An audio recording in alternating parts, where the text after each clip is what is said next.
So now, what began as a simple gathering has grown into a powerful movement. And Jared and Sarah Karpa share how their Friday night prayer is transforming young adults, one worship night at a time. So please welcome Jared and Sarah to the show. Welcome. Thank you so much for joining us today. Yeah, thanks for having us. It's so great to just be able to hear the stories of people who are walking out what God's called them to do in this season. So, Jared and Sarah, can you maybe just share with those who are watching today a little bit about who you are? Yeah, well, we're both originally from Canada, but we've both moved around a little bit. So Sarah spent some time in Uganda. I spent some time in the States. Okay. We both worked and met in YWAM, where we got to know each other originally. Both of us thought we were going to end up in the nations doing missions, but God brought both of us back to Canada independently. And then a little while ago, we got reconnected. One thing led to another, and now we're married with 3 kids. Wow, incredible. And so tell us a story. So you're talking, you've worked in the nations, and now here you are working a very community, very local to where you are. So what started this Friday night prayer? What was the vision behind that?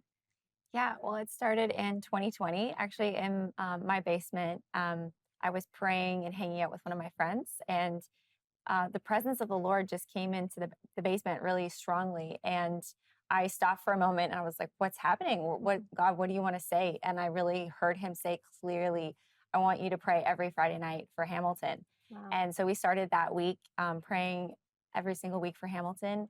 And at the time, I was in a really hard season. I was a single mom. I had been through a divorce. And so I was just in a season of God reviving my heart and bringing me back to life and reawakening the fire inside me for prayer and worship. And so that first year and a half, even through COVID, God was just reviving my heart and a couple friends that would come. And then in 2021, it just started growing. People started to hear about it as we came out of lockdowns. And by the end of 21, we couldn't fit in a house anymore. We were getting so big, we couldn't fit in a house. And so we moved into a church building. And that was around the time Jared came to Hamilton and joined, and he started jumping in, helping me lead these gatherings. And yeah, so it was just really a response to the Lord's asking us to pray and really praying for awakening in the city and revival, like reviving of hearts in Hamilton. And as a result, our hearts were getting revived as well. Yeah. So what has been sort of what you've seen God do through these Friday night prayers? What has been like maybe unexpected or really meaningful for you through them? Yeah, well, as Sarah mentioned, it wasn't started as a ministry. There wasn't a plan to, build something. It just happened organically. Yeah. And so we've been really surprised just to see how hungry people are. And people will drive an hour, 2 hours, sometimes 3 hours to come pray. And we've been surprised by the growth. Like, it's amazing to see people come out on a Friday night to pray and worship with a bunch of other people. But every Friday night, I almost have this feeling as like, is anybody going to show up tonight? Maybe this will be the week that people choose that they're going to go do something else. But every week, a lot of people come and they pray and worship. It's also multi-generational. We get a lot of Gen Z, but we also get people from every age bracket, which is really interesting. Yeah, I love that. It's the power of prayer. It's the power of unity and community, right? Yeah. And that's really what you guys are bringing to these nights. So maybe do you have a story or something that you can share, a testimony from somebody who's attended these nights? Yeah. So a couple of our videos went really viral on Instagram, not intentionally, just the algorithm picked it up. And there was this young couple who had just moved back from Costa Rica, and they had been heavily into New Age. Okay. And but they were starting to search and ask questions about Jesus and seek Jesus because they were sensing that there was something more. And the husband saw one of our videos on Instagram, and they decided to come to our gathering. And it was the first time they'd come to a Christian worship service, and they encountered Jesus, and they gave their lives to Jesus that night. Wow. And they are so radical. They are so on fire. They're good friends of ours now. They have led many other people out of New Age into Jesus. Yeah. So that's just one of my favorite stories. Yeah. On the Friday night, they committed to the Lord. By Monday morning, they were baptized, plugged into community, and just seeing awesome stuff happen. And we didn't even know. We didn't. Yeah. We often find out the stories later. Weeks, months later, when people tell us stuff that's gone on. There was also another amazing story that happened probably just 3 or 4 months ago. there was an older woman, I think in her 70s, who came out.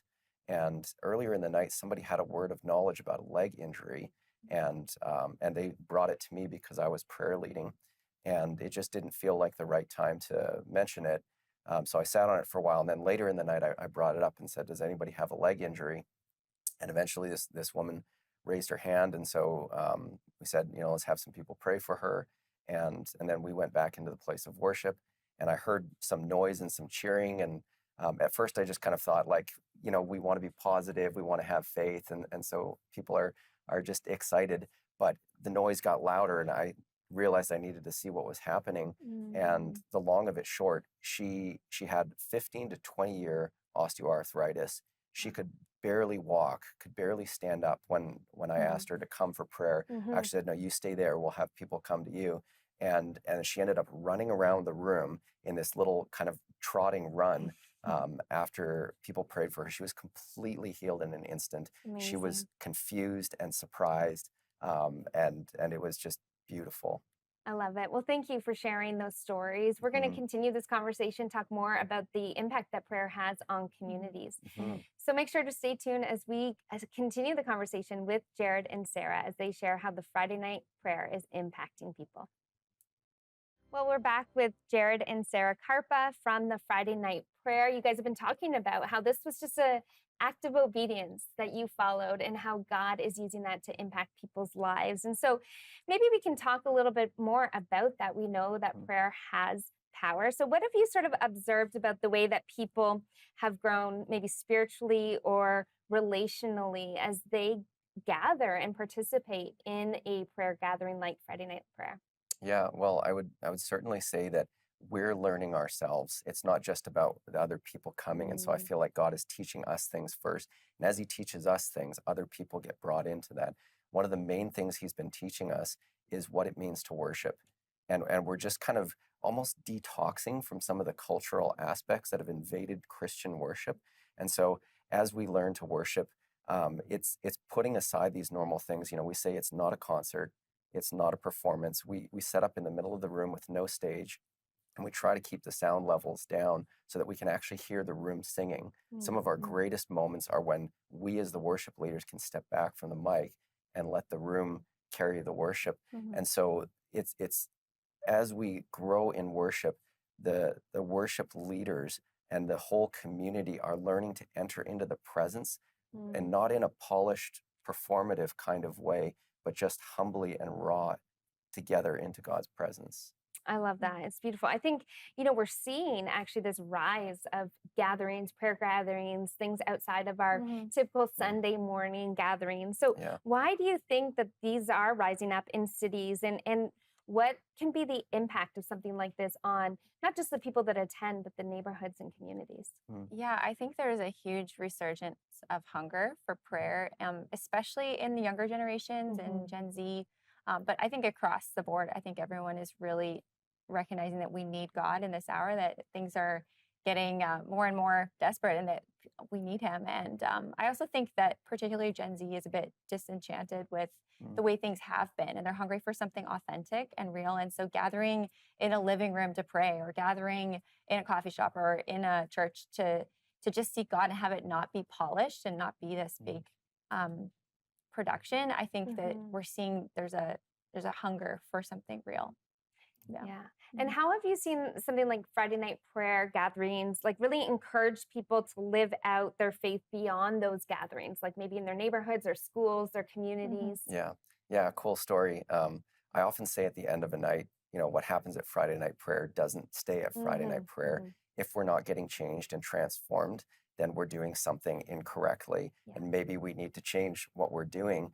One of our worship leaders, I should say, quick aside, most of our worship leaders are guys that work in the trades, construction jobs, which is absolutely beautiful, and we love it. One of our guys is a foreman, and he had one of his workers just open up to him in the truck one day, complaining about just difficulties in life. And he thought, I want to bring my life together. I don't want what happens on Friday night to be different than what happens at workplace. And so he said, "Can I pray for you?" He ended up praying for this guy, getting a word of knowledge about his childhood. And here's a big construction guy weeping in his truck because he got encountered by the presence of the Lord.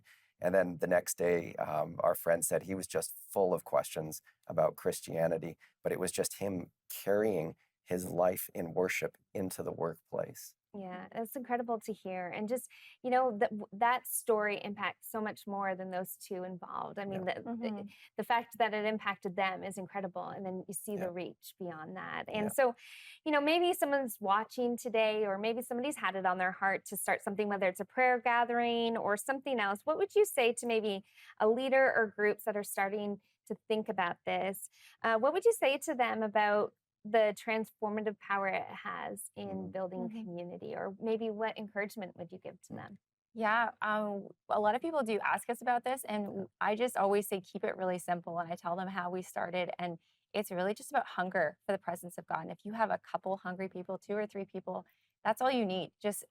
We used to just have a YouTube playlist. That's how we never had a worship team for like the first 2 years, and we just had the Holy Spirit and each other. And I think you just need a couple people who are really hungry for Jesus and who want to pray together. Yeah. And I think that is the most special thing. When people try to overcomplicate it and try to get a band and a sound system, it's too much work, and it's also putting the wrong foot forward. I just think we just need hunger for the presence of God, and that's it. Yeah, and it's also very relevant to ask, when you say you want to start something like this, what do you mean? Do you want to start a large gathering, or do you want to gather with some friends and pray and worship?